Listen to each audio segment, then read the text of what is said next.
Random House Audio presents A Reason to Believe, Lessons from an Improbable Life by Governor Deval Patrick. This is the author, Deval Patrick. Preface. Once, when I was 15, I had to catch a bus to meet a friend, and I was running late. We lived on the south side of Chicago, near the corner of 54th Street and Wabash Avenue, so I raced down Wabash past the white-walled commercial bakery that always smelled of sour yeast, across the weed-filled median on Garfield Boulevard, and east, down a block past the liquor store, the laundromat, and the shop that sold live chickens to housewives. The shopkeeper could slaughter the bird, or the women could do it themselves at home. I reached the bus stop just as the familiar green and white CTA bus pulled up, oily and wheezing. I climbed the steps, reached for my coins, and only then realized that I did not have enough for the fare. The driver, a world-weary black man with a gray grizzle and salt and pepper mustache, had already jerked the bus into gear and started down the street. He gave me a withering look and told me gruffly to sit down, pointing to a seat close to the door. I obeyed. I braced myself for a stern lecture on the futility of trying to pull a fast one, and I assumed he would kick me off at the next stop. My mouth was suddenly dry, my stomach churning. Embarrassed and stammering, I stood again and started to explain that I had been away. I was a sophomore at a boarding school in New England, and did not know the fare had changed. He looked me over with the sure gaze of a man who had heard every excuse and was practiced in sizing up passengers. He turned his eyes back to the road. His expression abruptly softened. "It's okay," he said. "Just pass it on, son. Pass it on." I thanked him and sat back down heavily, overwhelmed. Expecting humiliation, I instead received a simple act of grace. And for whatever reason, perhaps just the kindness in the face of certain reprimand, that moment left a lasting impression. It was a reminder that I should do for others what he had done for me. Nearly 40 years later, I can reflect on what a blessing it has been to encounter so many people who chose to help someone in need, not because they had to, but because they simply could. They showed mercy or compassion, and through their action taught a lesson. Sometimes these deeds, bold in their scope and lofty in their ambition, create headlines. More often, they are performed anonymously, quietly, reaching no further than the heart they were intended to touch. In whatever form, such acts create their own legacy of hope and inspiration. They pass something on. This book is my effort to share some of the lessons that have imbued me with core values, shaped my identity, and made me want to be a better man. My life is often described as improbable. Because I grew up in a broken home and in poverty, my academic career at Harvard College and Harvard Law School is sometimes called improbable. My legal career, which included winning an argument before the U.S. Supreme Court and suing an Arkansas governor named Bill Clinton, who later appointed me Assistant Attorney General for Civil Rights, is called improbable. My corporate career, which included service as a senior executive at two of the most highly recognized companies in America, Texaco and Coca-Cola, is called improbable. My political career is described variously as improbable or impossible. In my first race for elective office, lacking name recognition, connections, and money, I became the first African-American governor in the history of Massachusetts. Of course, I acknowledge the unlikelihood of my good fortune. I also recognize the hard work and discipline that have made it possible.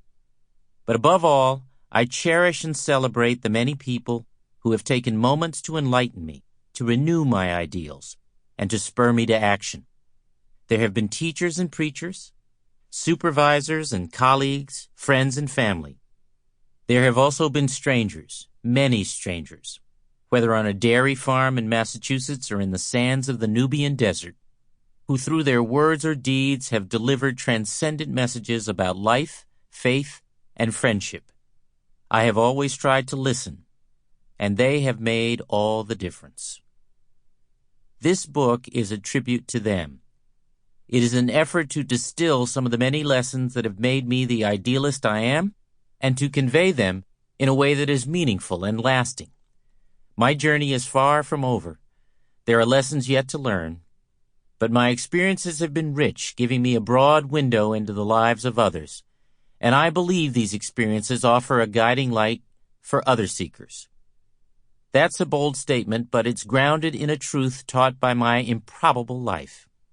Each of us, from the mightiest to the meekest, has the capacity to teach, inspire, and ennoble. Pass it on.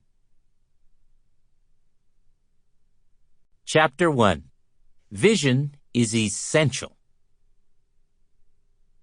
In 1999, in a weekly meeting of the 5 most senior executives at Texaco, our boss, the chief executive officer, asked whether the company lacked vision.